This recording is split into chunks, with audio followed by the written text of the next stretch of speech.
بسم اللہ الرحمن الرحیم۔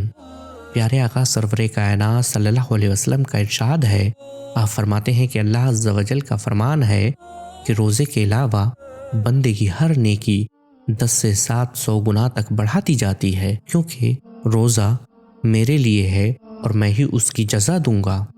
بندہ اپنی خواہش اور کھانے پینے کو میرے لیے ترک کر دیتا ہے۔ روزہ جہنم سے ڈھال ہے اور روزے دار کے منہ کی بو اللہ عز و جل کے نزدیک مشک سے زیادہ پاکیزہ ہے۔ جب تم میں سے کسی کے روزے کا دن ہو تو وہ نہ بیہودہ بکے نہ ہی جاہلانہ کام کرے۔ اگر کوئی اس سے لڑائی کرے یا اسے گالی دے تو وہ کہہ دے کہ میں روزے سے ہوں۔